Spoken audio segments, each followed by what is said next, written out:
Hello दोस्तों, आज हम आपको बताने जा रहे हैं आखिरकार फैक्ट्रीज में कैसे बनाई जाती हैं ये बैटरीज, जिनके बिना तो भाई हमारा एक मिनट भी नहीं चलता है। अब क्योंकि आजकल लोग इलेक्ट्रिसिटी के बिना तो एक मिनट भी रह ही नहीं सकते हैं, और इलेक्ट्रिसिटी है तो पावर कट तो होगा ही होगा। लेकिन उस पावर कट से निजात पाने के लिए ही हम इन बैटरीज का यूज करते हैं, फिर चाहे वो एसी की बैटरी हो या इन्वर्टर की बैटरी हो या ट्रैक्टर वगैरह में यूज होने वाली बैटरी हो या किसी चार्जर में यूज होने वाली बैटरी हो। अब भाई हर जगह इन बैटरीज का यूज तो किया ही जाता है और आप भी करते ही होंगे। अब आज के टाइम में तो भाई हम अपनी लाइफ जो है बिना एसी और लाइट के तो इमेजिन ही नहीं कर सकते हैं। लेकिन इन सारी इलेक्ट्रॉनिक डिवाइसेस की अगर कोई बैकबोन है जिनकी वजह से ये सारी डिवाइसेस अच्छे से और प्रॉपर काम कर पाती हैं, तो वो है ये बैटरी, जो इन्हें पावर सप्लाई देती है और हमारा काम आसान बनाती है। तो आइए आपको ले चलते हैं इन बैटरीज के फैक्ट्री मेकिंग प्रोसेस में कि आखिर कैसे इनको बनाया और तैयार किया जाता है फैक्ट्रीज में। चलिए सबसे पहले आपको बताते हैं कि बैटरी के कंटेनर के बारे में, जिसको बनाने के लिए रॉ मटेरियल के रूप में पॉलीप्रोपिलीन और पॉलीप्रोपिलीन क्लोराइड प्लास्टिक के बने लिक्विड को तैयार किया जाता है, जिसको एक प्लास्टिक शेप के होल्डर में भरकर रख दिया जाता है, जिससे हमारे कंटेनर तैयार हो जाते हैं। इसके बाद नंबर आता है पावर सप्लाई के लिए बनाए जाने वाले प्लेटों का। अब इन प्लेटों को एक आर्म्ड मशीन की सहायता से रेडी किया जाता है, जिसके बाद इन प्लेट्स को एनोड और कैथोड के साथ रेजिस्टेंस फ्री करके वर्किंग सबस्ट्रेट के साथ में जोड़ दिया जाता है, क्योंकि बिना इन प्लेट्स को एनोड और कैथोड से जोड़े ये प्लेट्स चार्ज नहीं होती हैं, और जिससे हमारी बैटरी चार्ज हो सके। इसके बाद इनके टर्मिनल्स को जोड़ने की बारी आती है, तो इसके पॉजिटिव टर्मिनल को और नेगेटिव टर्मिनल को भी इसमें जोड़ दिया जाता है। और इन सब प्रोसेस के बाद अब बारी आती है इनके असेंबलिंग की, जिसके लिए पहले से बनाए गए कंटेनर, प्लेट्स और बाकी जो भी पार्ट्स होते हैं सबको मैन्युफैक्चरिंग सेक्शन में लाया जाता है, जहां इनकी असेंबलिंग होती है। अब इसके बाद हम इन बैटरीज को पैकिंग सेक्शन में भेज देते हैं, जहां इनकी पैकिंग होती है, जो फुल्ली ऑटोमेटेड होती है, जिसके लिए बड़े बड़े आर्म्ड मशीन्स लगी होती हैं, और इन्हें कन्वेयर बेल्ट की मदद से एक एक मशीन तक फॉरवर्ड कर दिया जाता है, जहां आर्म्ड मशीन्स इनकी पैकिंग करके इन्हें एक प्लेस से दूसरे प्लेस तक पहुंचाती रहती हैं, और इसके बाद इनको कंपनी के गोडाउन में भेज दिया जाता है, जहां से ये मार्केट में बिकने के लिए बिल्कुल तैयार होती हैं, और उन्हें फिर डिस्ट्रीब्यूटर के द्वारा शॉप्स तक पहुंचा दिया जाता है, जिसके बाद हम इसे खरीद कर लाते हैं और अपने घरों में आवश्यकता अनुसार यूज करते हैं। तो ये तो हो गई भाई बैटरी की बात। लेकिन इसी बैटरी की बात करते करते हम कुछ भूल रहे हैं शायद। जी हाँ, आप बिल्कुल सही समझ रहे हैं। अरे भाई, हम बात कर रहे हैं आपके और हमारे सबके घरों में यूज होने वाले टॉर्च की। और क्या, देखिए, जिसमें हम सेल का यूज करते हैं, या फिर कुछ टॉर्च ऐसी भी होती हैं जो बिजली से चार्ज हो जाती हैं, यानी कि रिचार्जेबल। अब चाहे दोनों हों, उसमें बैटरी तो यूज होगी ही ना। तो आइए अब बैटरी की फैक्ट्री मेकिंग प्रोसेस के बाद इसी में हम आपको बताते हैं कि टॉर्च को फैक्ट्रीज में आखिरकार कैसे बनाया जा सकता है। क्या हम इसे अपने घर पर भी बना सकते हैं या फिर नहीं? चलिए जानते हैं।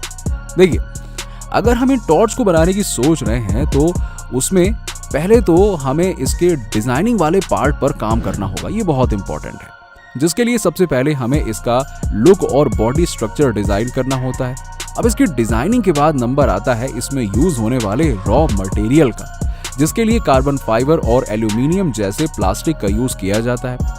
इसके साथ ही जिस रॉ मटेरियल एल्यूमिनियम की हम बात कर रहे हैं, उसको कटर मशीन की सहायता से कट कर लिया जाता है, जिसमें इसके आगे वाले सेक्शन और ट्यूब पार्ट को कट किया जाता है। कटाई के बाद इन सब कटेड एल्यूमिनियम को एक विशेष एनोडाइजिंग प्रोसेस के थ्रू गुजारा जाता है, जिससे ये ट्यूब्स काफी हल्के और इजीली पोर्टेबल हो जाते हैं। अब इस प्रोसेस के बाद इस पे कई डिफरेंट कलर के कलर किए जाते हैं, जिससे हमारा टॉर्च तो भाई बढ़िया कलरफुल में नजर आता है और खूबसूरत लगता है। जिसके बाद अब बारी आती है इसमें लगने वाले लेंस और इसके हेड रिंग की।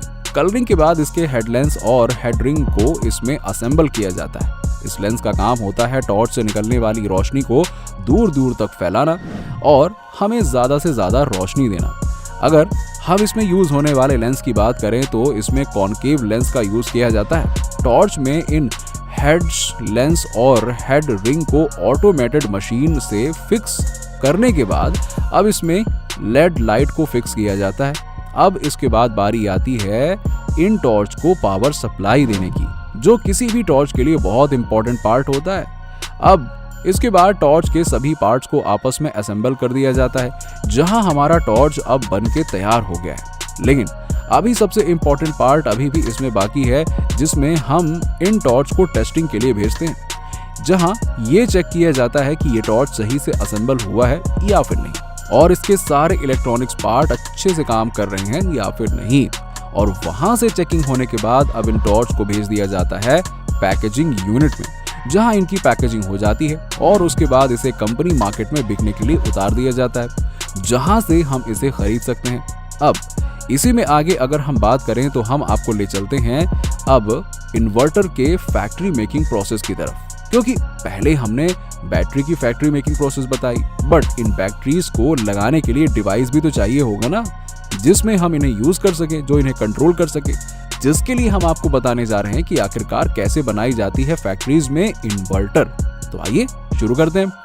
अब देखिए, इन्वर्टर को बनाने के लिए सबसे पहले इसमें लगने वाले छोटे बड़े पार्ट्स को बनाना पड़ता है, क्योंकि जो इन्वर्टर का आउटर पार्ट या बॉडी होती है वो तो हम डायरेक्ट किसी दूसरी कंपनी से मंगवाते हैं, उसे इस कंपनी में नहीं बनाया जाता है। अब इसके बाद पीसीबी प्लेट्स पर ऑटोमेटेड मशीन की सहायता से इंडक्टर, कैपेसिटर, डायोड, माइक्रोचिप और भी बहुत सारे छोटे बड़े पार्ट्स इस प्लेट पर फिक्स कर दिए जाते हैं, जिसके बाद अब अगला काम होता है ट्रांसफार्मर बनाने का, क्योंकि इसमें होने वाली पावर सप्लाई से लेके सारा पावर मैनेजमेंट इसी से होता है। और इसके लिए हम ट्रांसफार्मर को बॉन्डिंग मशीन में डालकर फिक्स करते हैं।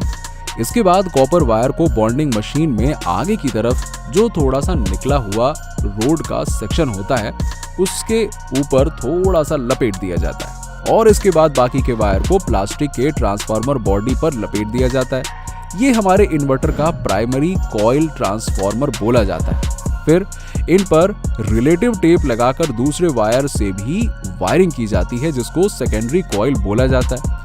अब आपके मन में आ रहा होगा कि यार ये प्राइमरी कॉइल और सेकेंडरी कॉइल क्या होता है। चलिए आपकी ये दुविधा भी मिटा ही देते हैं, और क्या, हमारा यही तो काम है।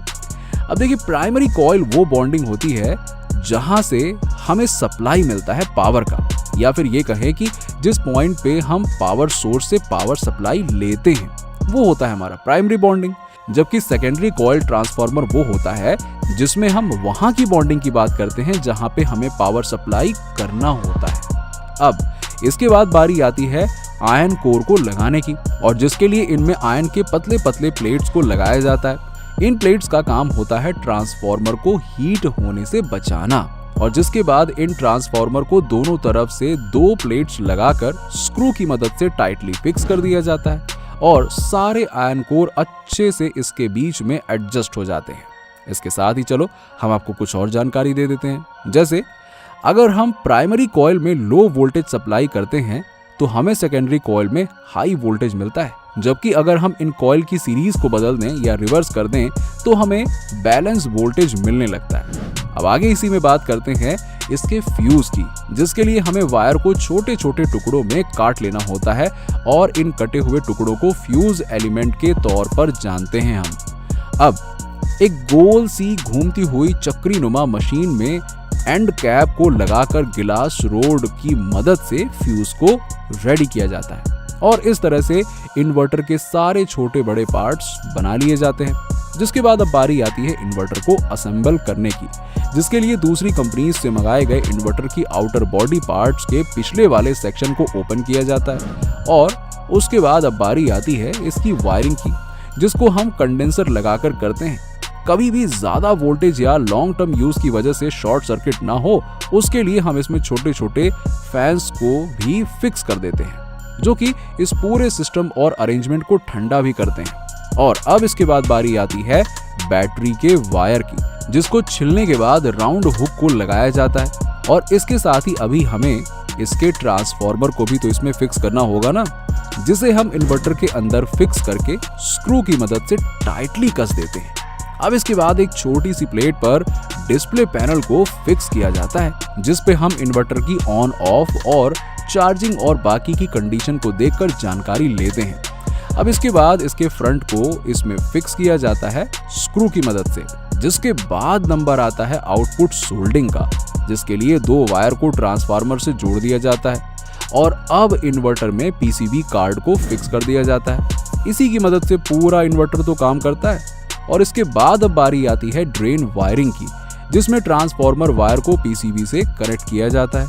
अब इन सब की विजुअल चेकिंग होती है, जिसके बाद इसकी टेस्टिंग की जाती है और इसकी टेस्टिंग में डीसी करंट की सप्लाई दी जाती है और इसका एसी वोल्टेज आउटपुट चेक किया जाता है और सबसे लास्ट में अब इसके टॉप हेड को फिक्स कर दिया जाता है। इस तरह से हमारा इन्वर्टर पूरा बनके तैयार होता है, जिसके बाद इसे फैक्ट्री से पैकेजिंग यूनिट में भेज दिया जाता है, जहां पैक होने के बाद ये मार्केट में बिकने के लिए रेडी हो जाता है। लीजिए, हो गया।